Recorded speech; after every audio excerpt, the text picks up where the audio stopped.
Have you ever wondered how a machine makes sense of something like language, or music, or even the stock market? We're not talking about a single, static picture. We're talking about data that comes in a sequence, where the order is everything. Well, today, we're going to pull back the curtain on a really special type of neural network that's built just for that. We're diving into recurrent neural networks, or RNNs. Let's get right into it. So take a look at this sentence. For you and me, it's a no-brainer. The missing word is almost certainly German, right? And that's because our brains automatically use the word Germany from earlier in the sentence as context. We remember it. But for a standard computer program, or even a typical neural network, this is a huge challenge. They treat every single word as a completely separate, isolated event, with no memory of what came before. And that right there is the fundamental problem. Why do standard artificial neural networks, or RNNs, fail at this? It all comes down to memory, or rather, a lack of it. They're designed to treat every input as totally independent. So the input for Germany has absolutely no built-in connection to the input for speak. All that crucial context that's hidden in the sequence, it just vanishes. To really see the difference, let's put them side by side. A standard feed-forward network is what we call stateless. It just takes in all the data at once, makes a decision, and has zero memory of past imports. That's why it's great for things like image classification. You look at a picture, you classify it, done. But an RNN, it's state-aware. It processes information one piece at a time sequentially, and it's specifically designed to remember what it saw before. This makes it perfect for something like language translation, where the meaning of a word depends entirely on the words that came before it.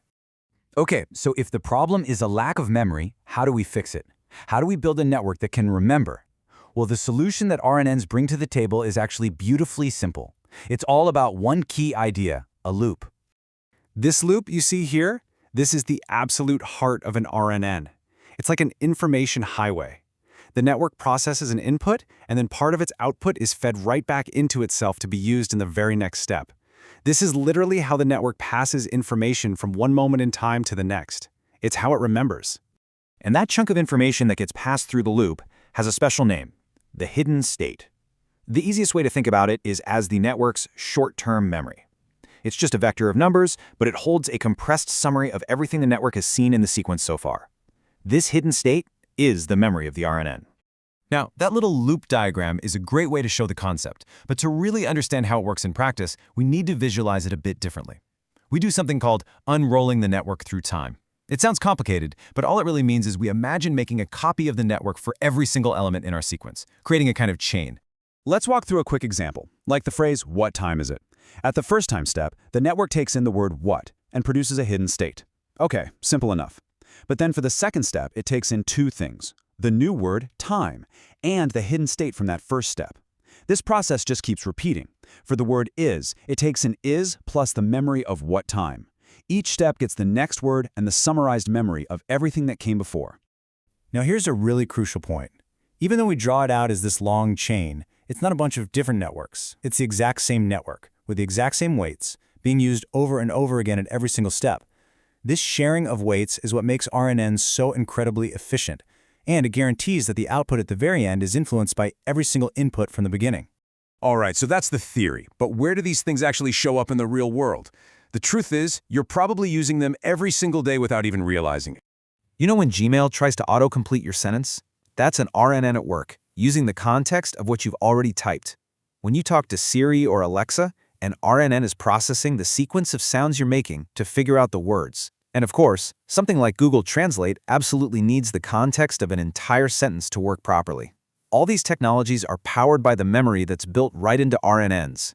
And the cool thing is, we can tweak the architecture for different jobs. For something like sentiment analysis, you might feed in a whole sequence of words, a movie review, and just want one output at the end. Was it positive or negative? That's sequence to vector. For image captioning, you do the opposite. You start with one thing, an image, and generate a sequence of words. That's vector to sequence. And for translation, you need a sequence in and a sequence out. Makes sense, right? But there's a catch. For all their power, the memory of a basic, simple RNN isn't perfect. It's actually a bit like our own short-term memory. As sequences get really long, the network starts to struggle. It has trouble connecting events that are far apart. It starts to forget what happened way back at the beginning. So why does this happen? The culprit is a famous issue in deep learning called the vanishing gradient problem.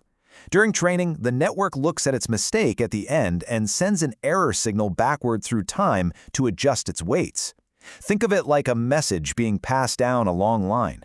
With each step back, that signal can get a little bit weaker. By the time it travels all the way back to the beginning of a long sequence, the signal can be so faint, so close to zero, that the network barely learns anything from those early inputs. So how bad is it? Well, to put a rough number on it, a simple RNN really struggles to hold on to context for much more than about 10 time steps. So it might remember the last few words in a sentence, but it's going to have a really hard time connecting the end of a long paragraph all the way back to an idea mentioned in the first sentence. Its memory is powerful, but it's short. Okay, so let's do a quick recap.